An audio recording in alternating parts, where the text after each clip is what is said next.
we are going to start with organic chemistry, basic principles and techniques in organic chemistry.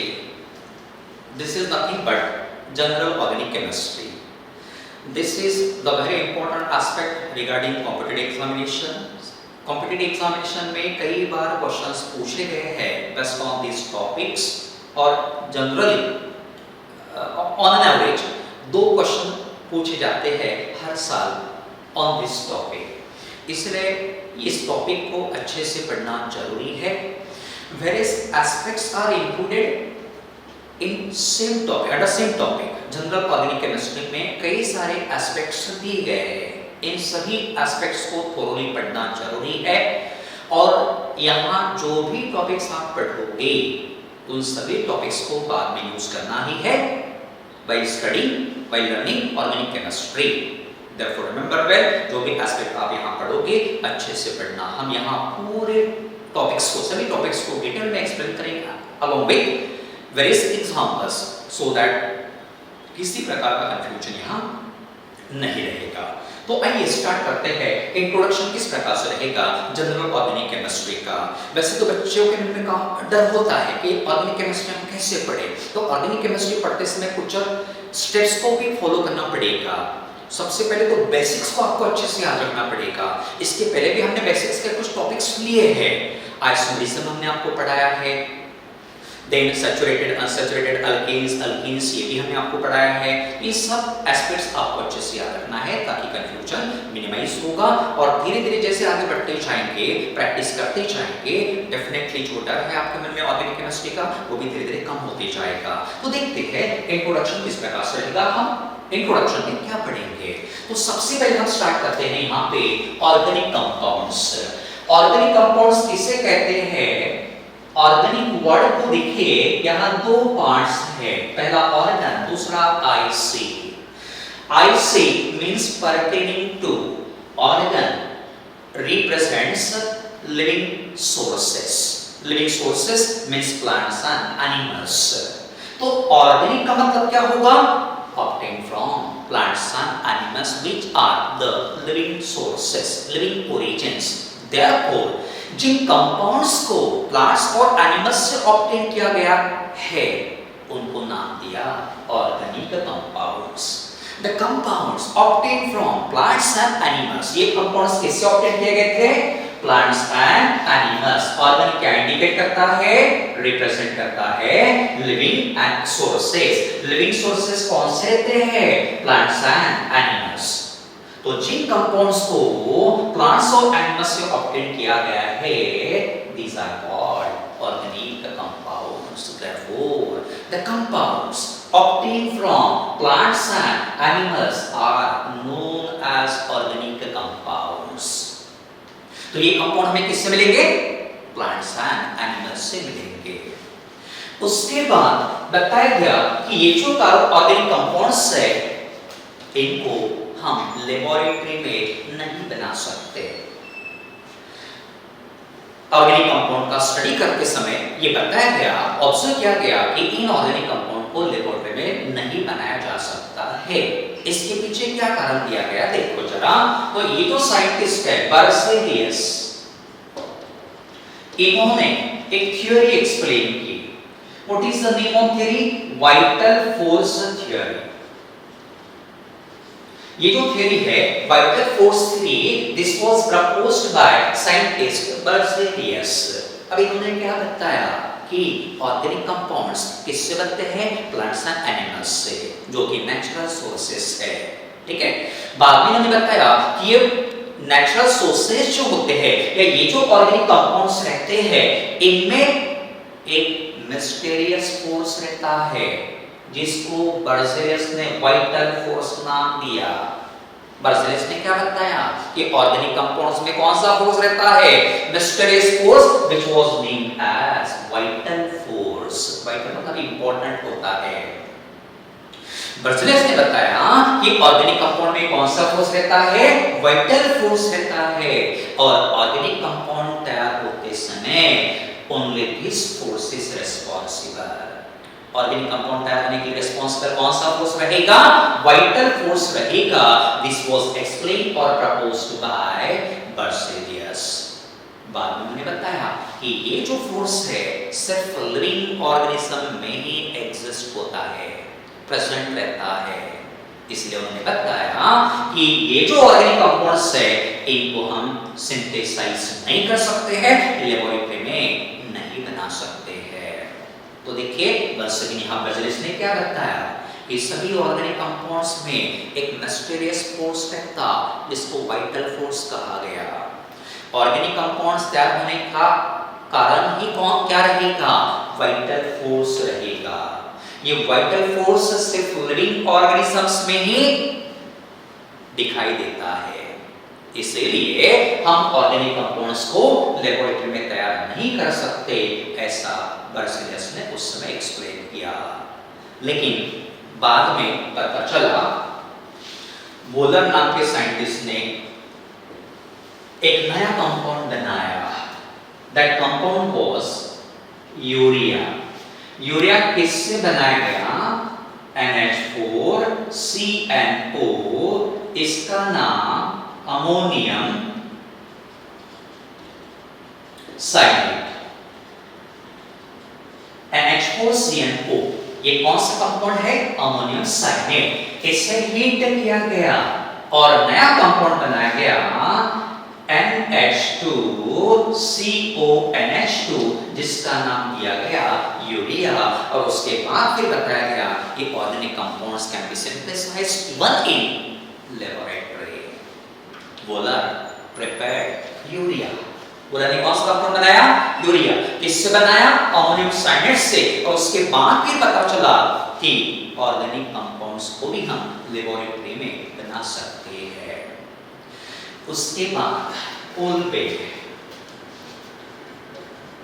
Prepared acetic acid. Kolbe ने acetic acid बनाया।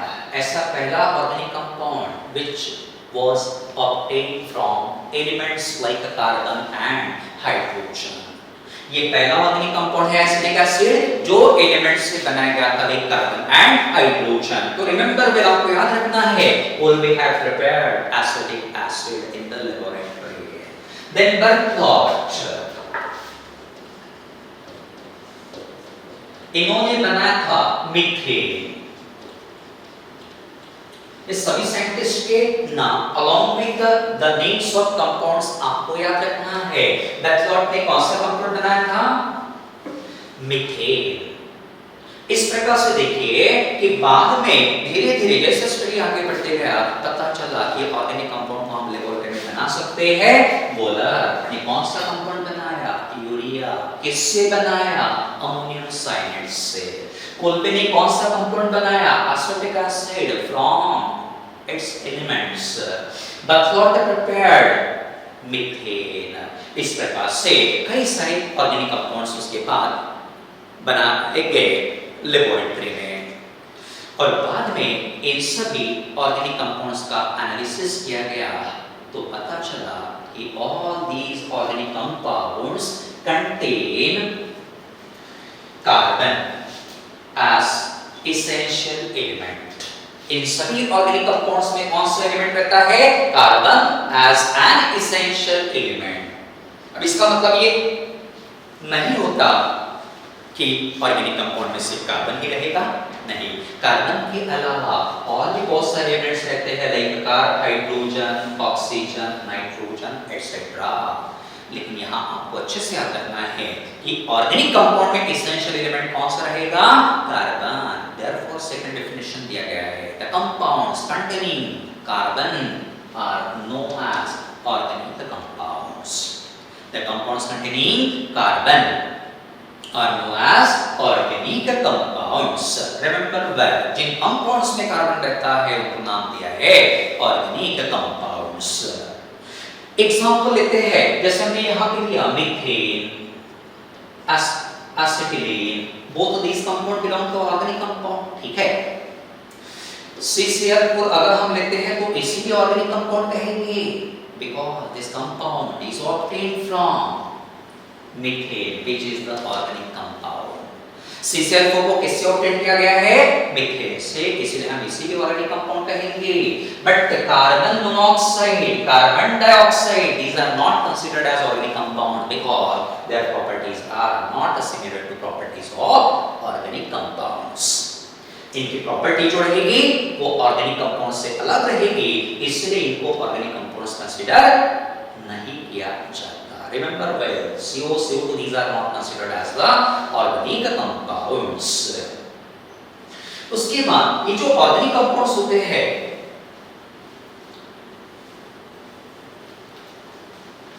वो किस प्रकार से बनाए जाते हैं या कौन से सोर्सेज से ऑब्टेन किए जाते हैं? तो these can be obtained from various sources, either natural or synthetic sources. अब नेचुरल सोर्सेज कौन से रहेंगे? Like plants, animals, microorganisms, coal, then natural gas and petroleum industry. Natural sources कौन से रहेंगे? मस्ट बी रिपीटिंग हियर, पहला कौन सा? Plants, animals, then microorganisms, then coal रहेगा, then natural gas and petroleum. All these are natural sources of organic compound. और इनके अलावा नेचुरल कंपाउंड को हम लेबोरेटरी में बना सकते हैं, जिनको हम सिंथेटिक सोर्सेज भी कहते हैं। तो इस प्रकार से various sources of organic compounds are there, जिनके कारण समय के साथ ऑर्गेनिक कंपाउंड्स की संख्या धीरे धीरे बढ़ती गई। अब ये ऑर्गेनिक कंपाउंड्स का नंबर कितना रहेगा? आज घड़ी में कितने ऑर्गेनिक कंपाउंड्स हमारे पास है? तो जो नंबर है that is found to be 20 million. 1 million means 10 to the power 6, 20 million means कितना होगा? 20 to 10 raised to the power 6। इतने सारे ऑर्गेनिक कंपाउंड्स हमारे पास अवेलेबल है right now. Now what is the reason behind this? Why large number of organic compounds can be prepared? क्या कारण है कि large number of organic compounds हम prepare कर पाए हैं, ये इतने सारे compounds exist होते हैं? What is the reason behind this? तो देखिए many reasons are given for there. अब कौन से reasons है? तो देखो यहाँ पे मैं explain करता हूँ।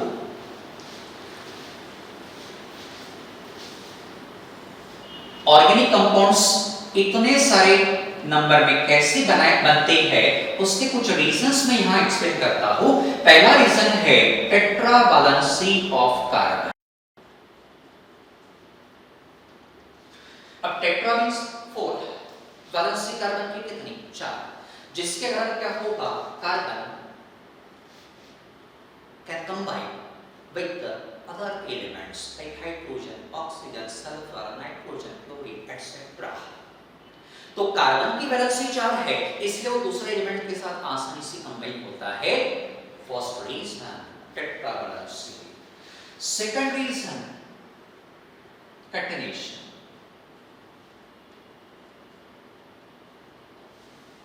तो what does catenation mean? Example हम लेते हैं carbon carbon carbon carbon carbon. इस प्रकार से कार्बन एटम्स एक दूसरे के साथ जुड़ गए, जिसको हम कहते हैं self linking property, and this self linking property is called catenation. Carbon atoms एक दूसरे के साथ जुड़ते हैं और काफी बड़े चेन्स या रिंग्स बनाते हैं जो स्टेबल रहती है। कार्बन एटम की जो रिंग होती है, जहां खूब ज्यादा कार्बन एटम एक दूसरे के साथ जुड़े रहते हैं, वो स्टेबल पाए गए हैं और इसीलिए कहा जाता कि कार्बन शोज कैटेनेशन। कैटेनेशन का मतलब सेल्फ लिंकिंग प्रॉपर्टी। कैटेनेशन यानी क्या होगा? सेल्फ लिंकिंग प्रॉपर्टी, जिसके कारण क्या होगा? कार्बन दूसरे कार्बन के साथ जुड़ के लॉन्ग चेन्स एंड रिंग्स बनाएंगे। तो रिंग्स बनने के कारण स्टेबिलिटी धीरे धीरे बढ़ती जाती है। तो इन दिस वे सेकंड रहेगा catenation. Third reason vary bond order. Vary bond order मतलब क्या होगा? देखिए जरा सिंपल एग्जांपल लेते हैं। कार्बन दूसरे कार्बन के साथ जुड़ गया। समझो इस कार्बन ने एक इलेक्ट्रॉन दिया, इस कार्बन ने एक इलेक्ट्रॉन दिया, दोनों कार्बन ने एक इलेक्ट्रॉन दिया, जिसके कारण क्या होगा? ये दोनों कार्बन इस एक इलेक्ट्रॉन पेयर को शेयर करेंगे। मतलब क्या होगा, तो इन दोनों इलेक्ट्रॉन पे दोनों कार्बन का अधिकार रहेगा। दोनों शेयर करें मतलब क्या होगा, इन दोनों इलेक्ट्रॉन पे दोनों का अधिकार रहेगा, दोनों अपना हक जताएंगे। अब ये इलेक्ट्रॉन पेयर शेयर होने के कारण यहाँ सिंगल बॉन्ड बनेगा, जिसको हम कहते हैं covalent bond. Electron pair share होने के कारण जो बॉन्ड बनेगा उसे हम कहेंगे कोवैलेंट बॉन्ड। और यहाँ कितना इलेक्ट्रॉन पेयर शेयर हो गया, सिर्फ एक, सिंगल कोवैलेंट बॉन्ड कहलाएगा। तो देखिए कार्बन ने दूसरे कार्बन के साथ जुड़ के क्या बनाया, सिंगल कोवैलेंट बॉन्ड बनाया। दूसरा एग्जांपल लेंगे, अगर दो इलेक्ट्रॉन्स शेयर करते हैं, कंट्रीब्यूट करते हैं, तो यहाँ 2 इलेक्ट्रॉन पेयर शेयर होगी, जिसको डबल कोवैलेंट बॉन्ड कहना। अगर 3 इलेक्ट्रॉन पेयर्स या 3 इलेक्ट्रॉन्स कंट्रीब्यूट करते हैं, तो 3 इलेक्ट्रॉन पेयर्स शेयर होगी, जिसको ट्रिपल कोवैलेंट बॉन्ड कहना। मतलब क्या होगा, तो carbon can form single bond with carbon, hydrogen, chlorine, fluorine, bromine, iodine etcetera. Carbon can form double covalent bond with carbon और ऑक्सीजन और sulphur etcetera. Carbon can form triple covalent bond with other carbon और means carbon कई सारे elements के साथ जुड़ सकता है with the help of either single और डबल और triple covalent bonds, and therefore carbon परमाणुओं की संख्या भी काफी ज्यादा बढ़ जाती है due to varying bond order. Bond order मतलब नंबर ऑफ बॉन्ड्स। यहाँ कार्बन ने कितने बॉन्ड बनाए, सिर्फ एक, बॉन्ड ऑर्डर एक रहेगा। यहाँ 2 बॉन्ड्स बनाए, बॉन्ड ऑर्डर 2 रहेगा। यहाँ 3 बॉन्ड्स बनाए, बॉन्ड ऑर्डर 3 रहेगा। इस प्रकार से बॉन्ड ऑर्डर वेरी होने के कारण भी कार्बन कई सारे कंपाउंड्स बनाता है। Large number of organic compounds can be prepared. And now last reason, electronegativity.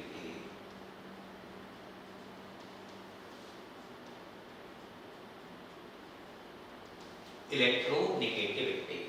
अब इलेक्ट्रोनेगेटिविटी का मतलब क्या है, सिंपल लैंग्वेज में बताता हूं।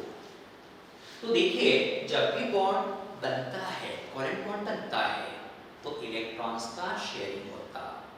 अब जब इलेक्ट्रॉन का शेयरिंग होगा तो कोई एक एटम क्या करेगा, इलेक्ट्रॉन को अपनी तरफ खींचने की कोशिश करेगा। खास करके जब भी बॉन्ड कार्बन और डिसिमिलर एटम्स में बनेगा, डिफरेंट एटम में बनेगा, उस समय होता है कि एटम क्या करते हैं, इलेक्ट्रॉन पेयर को अपनी तरफ खींचने की कोशिश करते हैं। And this property of an element to attract electron pair, to attract shared electron pair towards itself is electronegativity.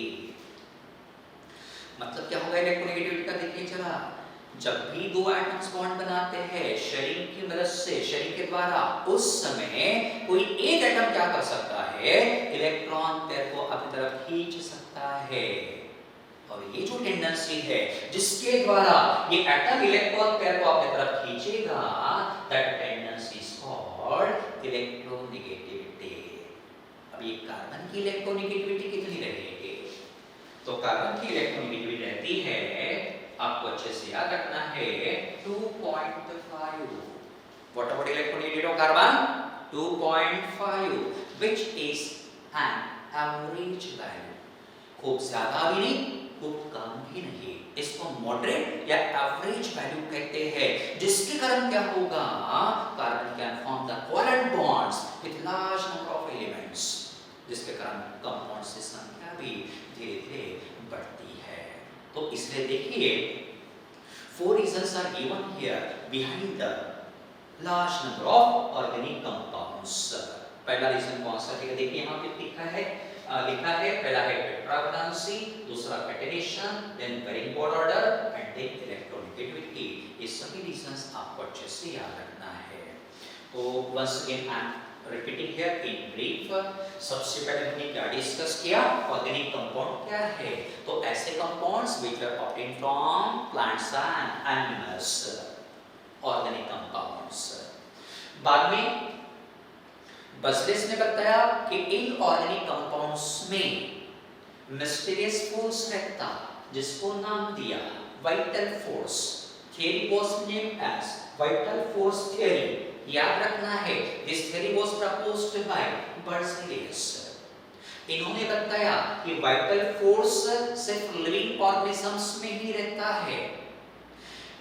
उन्होंने बताया कि ऑर्गेनिक कंपाउंड्स में जो वाइटल फोर्स होता है उसको लेबोरेटरी में बनाया नहीं जा सकता, इसलिए ऑर्गेनिक कंपाउंड्स लेबोरेटरी में तैयार नहीं कर सकते। This was explained by Berzelius. लेकिन बाद में वुलर ने ऐसा कंपाउंड बनाया जिससे पता चला कि organic compound can be synthesized even in the laboratory. Wohler ने कौन सा कंपाउंड बनाया? यूरिया। किससे बनाया? अमोनियम साइनेट। अमोनियम साइनेट का फार्मूला भी याद रखना, NH4Cl। Urea formula NH2CONH2। और इसके बाद ही फिर कंक्लूजन दिया गया कि ऑर्गेनिक कंपाउंड लेबोरेटरी में हम बना सकते हैं। पुलबे ने कौन सा कंपाउंड बाद में बनाया? Acetic acid, first organic compound which was prepared from its elements like carbon and hydrogen. Berthold prepared methane, methane बनाया था इन्होंने। और उसके बाद देखिए फिर धीरे धीरे ऑर्गेनिक कंपाउंड्स की संख्या बढ़ती गई समय के साथ, और इन सभी ऑर्गेनिक कंपाउंड का एनालिसिस करने के बाद पता चला कि इन कंपाउंड में एक एलिमेंट फिक्स रहता, that is the carbon as an essential element. इसलिए सेकंड डेफिनेशन दिया गया कि जिन कंपाउंड्स में कार्बन रहता, these are called organic compounds. The compounds containing carbon are known as organic compounds. कौन सा एलिमेंट रहेगा ऑर्गेनिक कंपाउंड में? कार्बन के अलावा और भी कुछ एलिमेंट्स हो सकते हैं, like hydrogen, nitrogen, oxygen, phosphorus etcetera. बाद में जैसे जैसे समय आगे बढ़ते गया ऑर्गेनिक कंपाउंड की संख्या धीरे धीरे बढ़ती गई, और आज घड़ी में हमारे पास कितने ऑर्गेनिक कंपाउंड्स है? Near about 20 million organic compounds हमारे पास अवेलेबल है। अब इतने सारे ऑर्गेनिक कंपाउंड्स को हम कैसे बना सकते हैं, क्या कारण है? तो देखिए ऑर्गेनिक कंपाउंड इतने सारे बनाने के पीछे ये रीजंस दिए गए हैं। पहला है टेट्रावैलेंसी, दूसरा है कैटेनेशन। कैटेनेशन का मतलब याद रखना अच्छे से, सेल्फ लिंकिंग प्रॉपर्टी, जहां कार्बन एटम्स एक दूसरे के साथ जुड़ के बड़े बड़े रिंग्स बनाते हैं, बड़ी बड़ी चेन्स बनाते हैं।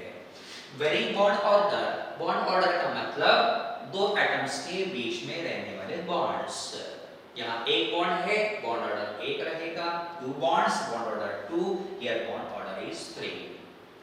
Carbon single, double, triple covalent bonds बना सकते हैं वेरियस एलिमेंट्स के साथ, इसलिए वो लार्ज नंबर ऑफ कंपाउंड्स बनाते हैं। और चौथा रीजन दिया है इलेक्ट्रोनेगेटिविटी। इलेक्ट्रोनेगेटिविटी का मतलब याद रखना, a tendency of atom to attract the shared electron pair toward itself।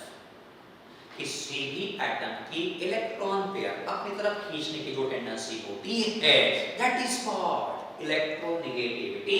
और कार्बन की इलेक्ट्रोनेगेटिविटी कितनी? 2.5, खूब ज्यादा, खूब कम भी नहीं, इसको एवरेज वैल्यू कहते हैं, जिसके कारण carbon can combine with large number of elements, therefore it can form the large number of organic compounds। और ये ऑर्गेनिक कंपाउंड्स किसके से ऑब्टेन किए जाते हैं? सभी सोर्सेज हमको याद रखना है। तो हमने बताया पहला सोर्स कौन सा है?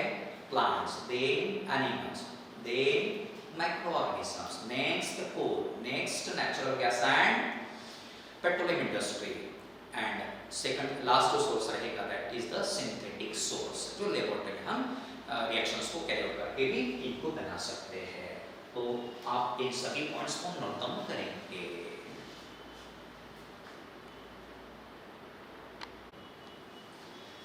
Now, characteristics of organic compounds।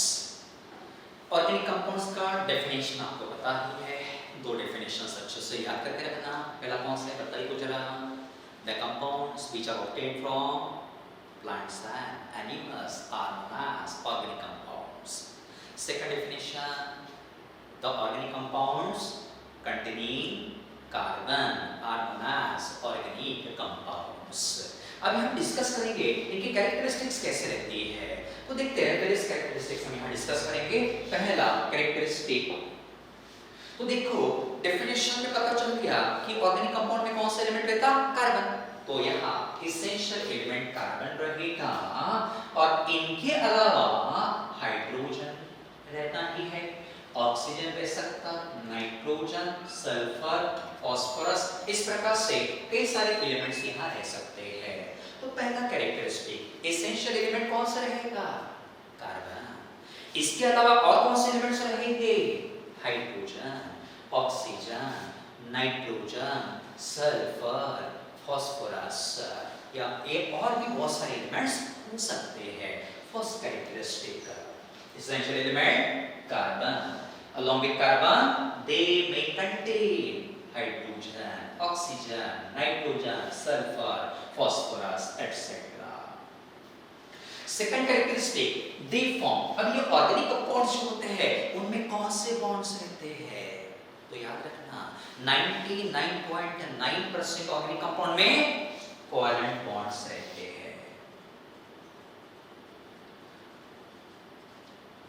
99.9% organic compound में कौन से बॉन्ड्स रहेंगे, कोवैलेंट बॉन्ड्स ही रहते हैं। अब कोवैलेंट बॉन्ड्स कैसे बनते हैं और ये एक्सप्लेन, तो remember well covalent bonds are formed by sharing of electron pair.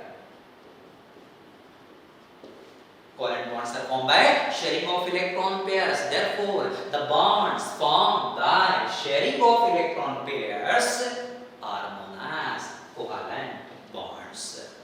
शायद आपने 9th में पढ़ा होगा इसको। Covalent bonds, ionic bonds, same concept are given here.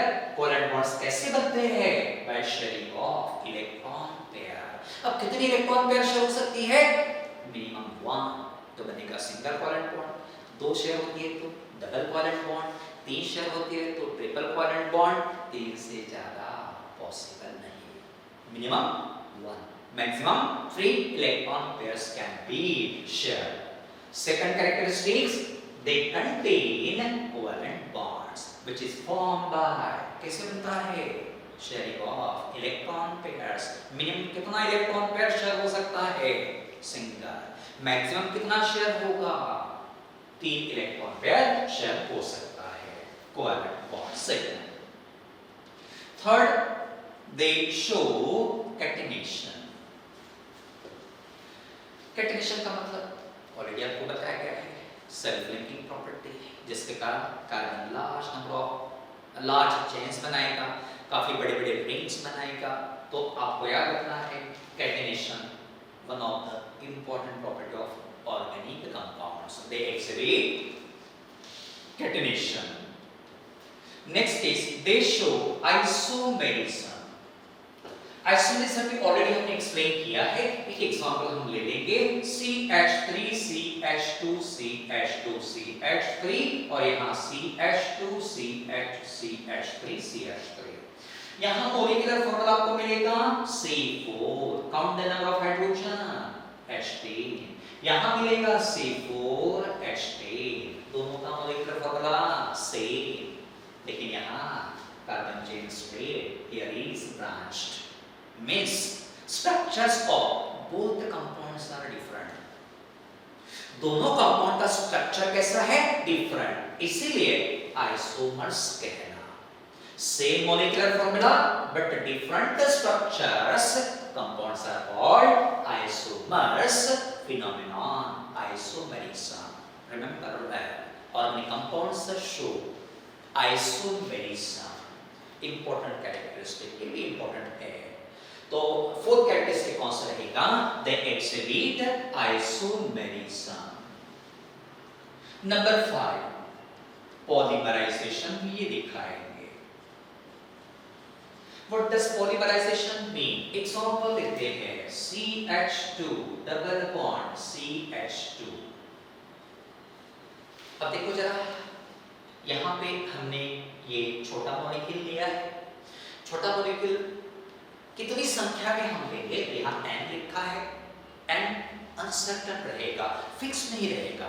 कहीं 100, कहीं 500, 5000, 50,000, इस प्रकार से ये नंबर वेरिंग होता है, इसलिए n यहाँ लिखा है। तो हम क्या कर रहे हैं, यहाँ पे इस छोटे मॉलिक्यूल्स को हम रिएक्शन में ले रहे हैं, जिसका नंबर फिक्स नहीं है, 1000, 5000, 10,000 इस प्रकार से हो सकता है। और इसका रूपांतर हम एक और नए कंपाउंड में करेंगे जो एक ही मॉलिक्यूल रहेगा। अब ये एक ही मॉलिक्यूल है, but it is a big molecule, large molecule. ये कैसा मॉलिक्यूल है, स्मॉल मॉलिक्यूल। ये कैसे रहेगा, बिग मॉलिक्यूल।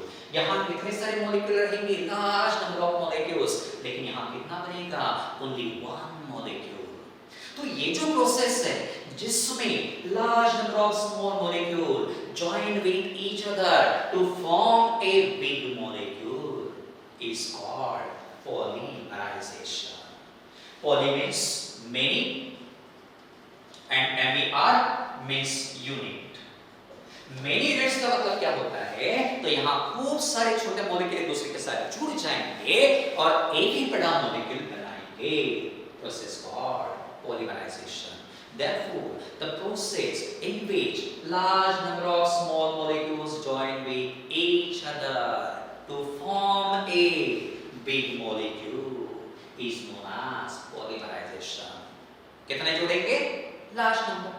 किसका जुड़ेगा, small molecules का।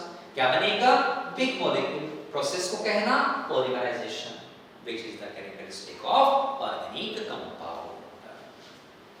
Next number 6 characteristic. अभी किसमें घुलेंगे, पानी में घुल सकते हैं क्या, तो remember well these are insoluble in water. Now what is the reason, क्यों ये पानी में घुलते नहीं है, तो वाटर का फॉर्मूला जरा याद करो, इस प्रकार से हम लिखेंगे। यहाँ पार्शियल नेगेटिव चार्ज रहता है, यहाँ पार्शियल पॉजिटिव चार्ज रहता। आपको याद रखना है, ये ऑक्सीजन पे यहाँ पार्शियल नेगेटिव, थोड़ा सा नेगेटिव, हाइड्रोजन पे थोड़ा सा पॉजिटिव चार्ज रहता, और चार्जेस यहाँ आ गए हैं, इसलिए हम इसको पोलर मॉलिक्यूल कहेंगे। सिंस चार्जेस आर डेवलप किया, इसको हम क्या कहेंगे, पोलर मॉलिक्यूल कहेंगे। लेकिन जो ऑर्गेनिक कंपाउंड्स होते हैं इनमें किसी प्रकार के चार्जेस डेवलप नहीं होते हैं, neither पॉजिटिव नॉर नेगेटिव, इसलिए हम इनको कहते हैं नॉन पोलर कंपाउंड्स। अब देखिए वाटर कैसा हो गया, पोलर सब्सटेंस। ऑर्गेनिक कंपाउंड कैसे होंगे, नॉन पोलर, जिसके कारण these are insoluble in water। आपने पढ़ा होगा like dissolves like, रूल है solubility का, like dissolves like। what is the rule, like dissolves like। मतलब क्या होता है, अगर सब्सटेंस पोलर है तो पोलर सॉल्वेंट में ही डिसॉल्व होगा, सब्सटेंस नॉन पोलर है तो नॉन पोलर सॉल्वेंट में ही डिसॉल्व होगा। ऑर्गेनिक कंपाउंड का नेचर क्या होता है, नॉन पोलर। वाटर कैसे रहता है, पोलर, इसीलिए ऑर्गेनिक कंपाउंड्स इस वाटर में डिसॉल्व नहीं होंगे, they are insoluble in water। अब पानी में नहीं घुलते, तो घुलते किसमें है, तो they are soluble in organic solvents। किसमें घुलेंगे, ऑर्गेनिक सॉल्वेंट्स में घुलेंगे। ऑर्गेनिक सॉल्वेंट्स में क्यों घुलते हैं, because these are also non-polar in nature। ये नॉन पोलर, ये भी नॉन पोलर, इसीलिए ऑर्गेनिक कंपाउंड ऑर्गेनिक सॉल्वेंट में इजीली घुलते हैं। एग्जांपल है ऑर्गेनिक सॉल्वेंट्स के, benzene, toluene, ether, alcohol, many examples are there।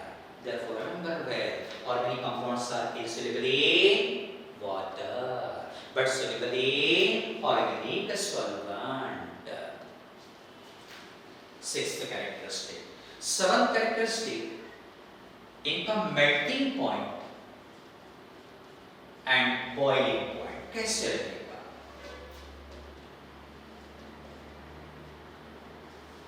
What about melting and boiling point of organic compounds? Melting point का मतलब क्या होता है? Temperature at which solid changes to liquid. Boiling point का definition: temperature at which liquid changes to vapor. Scientific definition और हम detail में लेंगे, but later, not right now. तो सिंपली अभी याद रखना है मेल्टिंग पॉइंट ऐसा टेम्परेचर रहेगा जिस पे solid changes to liquid. Boiling point ऐसा टेम्परेचर रहेगा जिस पे लिक्विड चेंजेस टू वेपर. और ये जो मेल्टिंग या बॉइलिंग पॉइंट रहेगा ऑर्गेनिक कंपाउंड्स का, वो लो और हाई रहेगा. How to decide? तो सबसे पहले आपको पता होना चाहिए कि melting and boiling point depends on which factor? Depend on attractive forces, strength of attractive forces. अब यहां attractive forces कौन से रहेंगे? ऑर्गेनिक कंपाउंड में attractive forces रहते हैं van der Waals forces of attraction या van der Waals forces हम इनको कहेंगे. कौन से forces रहते हैं ऑर्गेनिक कंपाउंड में? van der Waals forces. Strong या वीक होते हैं? तो these are weak forces. कैसे फोर्सेस रहते हैं? weak forces. अब फोर्सेस वीक है तो इन्हें ब्रेक करने के लिए very less amount of heat energy will be required, जिसके कारण इनका मेल्टिंग और बॉइलिंग पॉइंट कैसे मिलेगा? लो मिलेगा. Therefore remember well, melting and boiling point organic compound का कैसे रहता है? लो, due to presence of weak van der Waals forces. Tell me once again, which forces exist among the molecules of organic compounds? Van der Waals forces. Because strong रहेंगे, weak रहेंगे, जिनको break करने के लिए काफी कम हीट एनर्जी की आवश्यकता होती है, जिसके कारण इनका मेल्टिंग बॉइलिंग पॉइंट कैसे रहता है? लो रहता है. तो in this way, 7 characteristics they have: low, melting and boiling point. Then next, number 8. Characteristic. They possess characteristic odor. Odor means smell होता है. Simple examples हम लेते हैं. दो चार examples हमने लिया. अल्कोहल. अल्कोहल का एक स्मेल जो है वो एकदम टिपिकल स्मेल होता है और मैक्सिमम लोग इसको आसानी से पहचान सकते हैं. डे टू डे लाइफ में भी हम अल्कोहल का यूज करते हैं. ये अल्कोहल जो है उसका एक टिपिकल स्मेल होता है, कैरेक्टरिस्टिक स्मेल होता है, जिसकी मदद से हम उसको इजीली आइडेंटिफाई कर सकते हैं. नहीं, ये अल्कोहल ही है. दूसरा कीटोन देखते हैं. कीटोन का स्मेल प्लेजेंट रहता है, काफी अच्छा स्मेल रहता है. एस्टर्स, कई सारे फ्रूट्स में एस्टर्स नेचुरली रहता है, इनका भी स्मेल एकदम अच्छा होता है, प्लेजेंट रहता है. परफ्यूम्स में इनका यूज किया जाता है. अल्डिहाइड्स हम लेंगे. अल्डिहाइड्स जो होते हैं, जैसे हम इनहेल करते हैं खांसी आती है, कफिंग होता है, मतलब ये जो स्मेल है वो पंजेंट कहलाता है, अनप्लेजेंट रहेगा. कार्बोक्सिलिक एसिड का भी स्मेल पंजेंट अनप्लेजेंट होता है. तो इस प्रकार से हर क्लास का अपना पर्टिकुलर स्मेल ओडर रहता है. Therefore कहा गया they possess characteristic odor. What is the 8th characteristic? They possess characteristic odor. Number 9. Example लेते हैं. Carboxylic acid. रिप्रेजेंटेशन इसका कैसे रहता है? यहाँ फंक्शनल ग्रुप कौन सा रहेगा? Monovalent COOH. अल्डिहाइड लेंगे, यहाँ फंक्शनल ग्रुप कौन सा होता है? Monovalent CH2. कीटोन्स को हम कंसीडर करते हैं, यहाँ फंक्शनल ग्रुप कौन सा रहेगा? Divalent CO. Means what? सभी प्रकार के ऑर्गेनिक कंपाउंड्स का अपना अपना फंक्शनल ग्रुप रहेगा. Therefore they possess specific functional group. They possess specific functional group, particular functional group. Carboxylic acid है तो कौन सा रहेगा? कार्बोक्सिल. अल्डिहाइड है तो कौन सा रहेगा? अल्डिहाइड. कीटोन है तो कीटोन. इस प्रकार से हर एक का अपना अपना फंक्शनल ग्रुप रहता है. Then 10th characteristic रहेगा कौन सा? They form homologous states. क्या बनाएंगे? homologous states. होमोलोगस सीरीज का मीनिंग जस्ट शॉर्ट में एक्सप्लेन करते हैं तो जहां सक्सेसिव मेंबर्स में डिफरेंस CH2 यूनिट का रहेगा। सक्सेसिव मतलब अगल-बगल में जो मेंबर्स रहते हैं आजू-बाजू में उनको हम सक्सेसिव मेंबर्स कहते हैं और इन सक्सेसिव मेंबर्स में डिफरेंस कितने का रहेगा CH2 यूनिट का, तो सीरीज को कहना homologous series. The series in which successive members differ by CH2 unit is known as homologous series और organic compound definitely homologous series बनाते ही हैं। So this was the 10th characteristic they form homologous series। तो in this way these are the various characteristics of organic compounds। कितने characteristic हो गए हैं 10। एक और बता ही देता हूँ last characteristic organic compounds are highly inflammable. देखिए हमारे घर में हम एलपीजी का यूज करते हैं, उनमें क्या रहता है एलपीजी में क्या रहता है अल्कीन्स रहते हैं जो इजीली जलते हैं, हाईली इनफ्लेमेबल होते हैं। तो जनरली अल्केन्स या ऑर्गेनिक कंपाउंड्स बेटर है organic compounds are highly inflammable, इसलिए कहा जाता they are combustible in nature. Last जो रहेगा they are combustible in nature मतलब highly inflammable रहते हैं और ये जलते समय खूब ज्यादा हीट एनर्जी प्रोड्यूस करते हैं, therefore used as fuels। खास करके जो अल्केन्स होते हैं जलते समय ज्यादा हीट प्रोड्यूस करते हैं इसलिए इनको हम फ्यूल्स के फॉर्म में यूज करते हैं। तो remember very well last characteristic organic compounds are combustible in nature means they are highly inflammable। So in this way, this was about the characteristic। तो what is the first characteristic? कौन सा रहेगा? इनमें essential element carbon। Along with carbon, some other elements may be there like hydrogen, oxygen, nitrogen, sulfur, phosphorus, etc।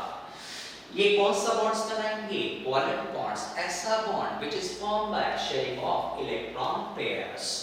ये कौन सी tendency दिखाएंगे? कैटेनिशन, जिसको हम कहते हैं self linking property. Next the exhibit isomerism, जहां मॉलिक्यूलर फार्मूला सेम रहेगा लेकिन स्ट्रक्चर्स डिफरेंट रहेंगे।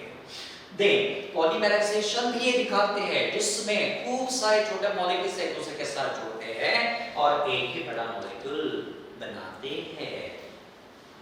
पानी में कैसे रहेंगे?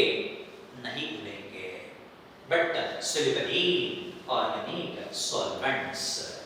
इनका मेल्टिंग बॉइलिंग पॉइंट लो रहेगा because of weak van der Waals forces। Then हर एक क्लास का अपना अपना ऑर्डर रहेगा, कैरेक्टरिस्टिक ऑर्डर। हर एक क्लास का अपना फंक्शनल ग्रुप रहेगा, टिपिकल फंक्शनल ग्रुप और characteristic functional group. 10 characteristic they form homologous series बनाएंगे, होमोलोगस सीरीज बनाएंगे और ये इजीली चलते हैं, हाईली इनफ्लेमेबल रहते हैं, इसलिए कहा गया है combustible in nature। Note down all these points। Hybridisation discuss करते हैं। हाइब्रिडाइजेशन डिस्कस करने से पहले एक बात क्लियर होना जरूरी है, this is actually the part of chemical bonding. Paper 1 में या इनऑर्गेनिक केमिस्ट्री में जो दिया है केमिकल बॉन्डिंग, उसमें इस टॉपिक को डिटेल में एक्सप्लेन किया गया है। अब यहाँ पे जो हम एक्सप्लेन करेंगे जितना जरूरी है उस प्रकार से एक्सप्लेन करेंगे। थोड़ा सा डिफिकल्ट हो सकता है and this hybridisation is purely hypothetical concept, ये इमेजिनरी कंसेप्ट है। कैसा कंसेप्ट है? ये इमेजिनरी है। अब इसको हम किस प्रकार से एक्सप्लेन करेंगे देखिए जरा। तो यहाँ हाइब्रिडाइजेशन का मतलब क्या होता है? मिक्सिंग होना। क्या होना? मिक्सिंग होना। हाइब्रिडाइजेशन का मतलब क्या होना? मिक्सिंग होना। तो सिंपल वे में मिक्सिंग आप अच्छे से याद रखोगे, लेकिन मिक्सिंग किसका होगा? तो देखिए हमने या आपने बोस मॉडल पढ़ा है स्कूल लेवल में, बोस मॉडल पढ़ा होगा। बोस मॉडल में आपने ये भी पढ़ा है कि एटम्स में अनेक शेल्स रहते हैं, ऐसे कई सारे शेल्स रहते हैं, यहां तक आपने पढ़ा है। लेकिन एक्चुअली एटम में क्या होता है, जैसे जैसे हम एटम के अंदर जाएंगे पता चलता है कि ये शेल्स जो है ऐसे अनेक सबशेल्स में डिवाइड होते हैं। यानी शेल्स के अंदर क्या रहेगा, सबशेल्स रहेगा। बाद में इन सबशेल्स के अंदर क्या रहेंगे, ऑर्बिटल्स रहेंगे। ये शेल्स सबशेल्स जो है इनमें क्या रहता है, ऑर्बिटल्स। तो देखो जरा, सबसे पहले क्या रहता, शेल। शेल के अंदर क्या रहता, सबशेल। सबशेल के अंदर क्या रहता, ऑर्बिटल्स रहते हैं। और इन्हीं ऑर्बिटल्स को हमें यहाँ मिक्स करना है। Therefore, mixing of orbitals is known as hybridization. किसका मिक्सिंग होगा, ऑर्बिटल्स का। अब ऑर्बिटल्स कौन से हम यूज करते हैं, तो अभी सिर्फ यहाँ पे देखिए, हमें याद रखना है कि कई प्रकार के ऑर्बिटल्स रहते हैं, like s orbital, p orbital, d orbital etcetera. Orbitals कई प्रकार के हम यूज करते हैं, s orbital, p orbital, d orbital etcetera. इनमें से यहाँ पे हम अभी दो ही प्रकार के यूज करेंगे, s and p ऑर्बिटल्स। तो once again remember well, atom में क्या रहता है, शेल्स, जिनमें इलेक्ट्रॉन्स घूमते रहते हैं। शेल्स के अंदर क्या रहता है, सबशेल्स, और सबशेल्स के अंदर क्या रहता है, ऑर्बिटल्स। ऑर्बिटल्स कौन कौन से रह सकते हैं, s, p, d, f। इनमें से हम कौन से यूज करेंगे, यहाँ s and p only। तो देखो, mixing of these orbitals is known as hybridization।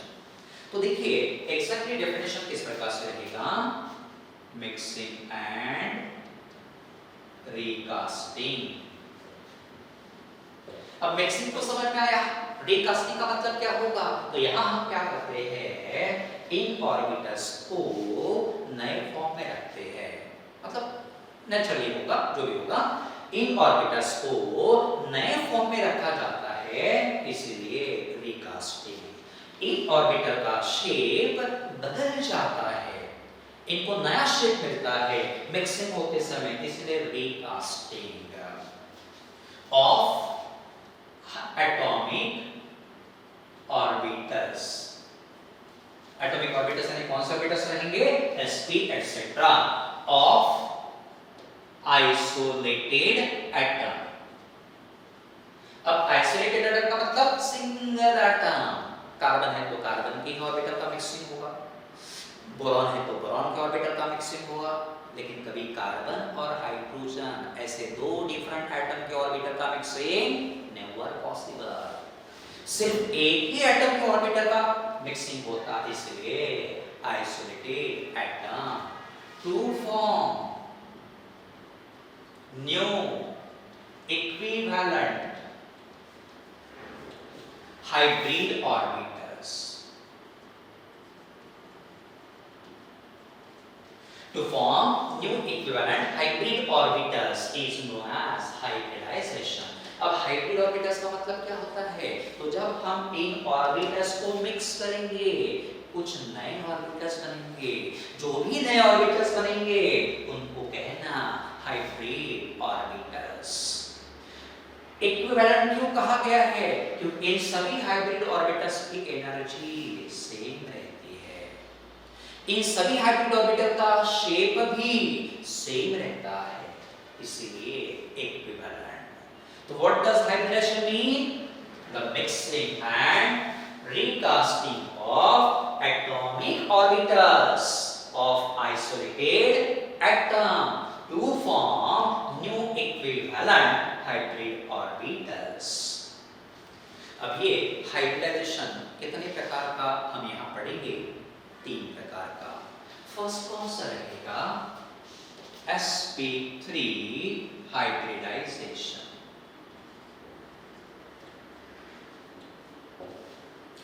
अब sp3 का मतलब क्या होता है, क्यों नाम sp3 दिया है, तो इसी से पता चलता कि इस हाइब्रिडाइजेशन में कौन से ऑर्बिटल्स पार्टिसिपेट कर रहे हैं, तो s and p orbitals. s orbital कितना रहता है, ओनली 1। देखो जरा p ऑर्बिटल्स कितना रहेगा, 3 रहेगा। कितना s ऑर्बिटल, 1। कितना p ऑर्बिटल्स? 3, इसीलिए नाम दिया sp3 हाइब्रिडाइजेशन। अब यहाँ हाइब्रिडाइजेशन होने के बाद कितने नए ऑर्बिटल्स बनेंगे? तो पहले सोचना कितने मिक्स हो रहे हैं। तो एक s और 3 p, टोटल कितना? 4। इसलिए यहाँ कितने नए ऑर्बिटल बनेंगे? 4 नए हाइब्रिड ऑर्बिटल्स बनेंगे। Therefore यहाँ डेफिनेशन क्या रहेगा? Similar to this. डेफिनेशन बिल्कुल इसके जैसा ही रहेगा। तो डेफिनेशन में क्या लिखना पड़ेगा? देखिए जरा, मिक्सिंग एंड रीकास्टिंग ऑफ, अब कितना orbital? 1s orbital plus 3p orbitals. Better हम नीचे लिखते हैं, नहीं कंफ्यूजन नहीं होगा। तो देखिए यहाँ कितना s ऑर्बिटल रहेगा? 1s orbital plus 3p orbitals, total कितना बनेगा? 1 प्लस 3 4। कौन सा बनेगा? sp3, क्योंकि एक s है और 3p है, इसलिए 4 sp3 हाइब्रिड ऑर्बिटल्स बनेंगे। Therefore mixing and recasting of 1s and 3p orbitals of isolated atom to form 4 equivalent sp3 hybrid orbitals is called sp3 hybridization। आपको याद रखना है कौन से ऑर्बिटल्स यहाँ पार्टिसिपेट करते हैं? एक s ऑर्बिटल और 3 p ऑर्बिटल्स। कितने नए ऑर्बिटल्स बनते हैं? 4। कौन से बनेंगे? sp3 hybrid orbitals. अब ये जो हाइब्रिडाइजेशन है उसका दूसरा नाम कौन सा? तो देखो जरा, यहाँ हम शेप डिपेंड करते हैं, थोड़ा सा डिफिकल्ट हो सकता है, लेकिन आपको सिर्फ याद रखना है। यहाँ पे देखिए कि s ऑर्बिटल का शेप इस प्रकार से रहता है। दिस इज 1s ऑर्बिटल, इसको हम स्फेरिकल शेप कहते हैं। कौन सा शेप कहते हैं? स्फेरिकल। उसके बाद कितने p ऑर्बिटल्स है? देखिए जरा, 3p ऑर्बिटल्स आर हियर। इनको हम इस प्रकार से बनाएंगे।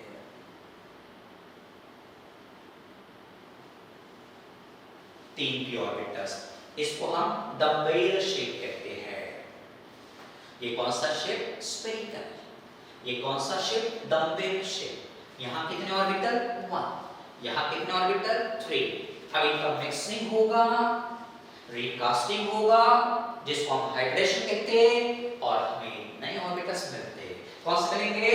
तो देखिए, पहला ऑर्बिटल इस प्रकार से रहेगा, दूसरा ऑर्बिटल ये हो गया, this is the third and this is the fourth orbital, जिनको हम कहेंगे sp3 हाइब्रिड ऑर्बिटल। तो देखिए ये जो हाइब्रिड ऑर्बिटल्स है वो कैसे ओरिएंट हुए, देखिए जरा। ये हम सेंटर कहते हैं, यहाँ न्यूक्लियस रहेगा। ये पहला ऑर्बिटल इस प्रकार से हो गया, ये दूसरा ऑर्बिटल, ये थर्ड रहेगा, ये फोर्थ रहेगा। अब इन सबको हम जोड़ेंगे तो हमें एक शेप मिलता है। अब ये शेप जो रहेगा यहाँ हम ड्रॉ करते हैं, इस प्रकार से रहेगा।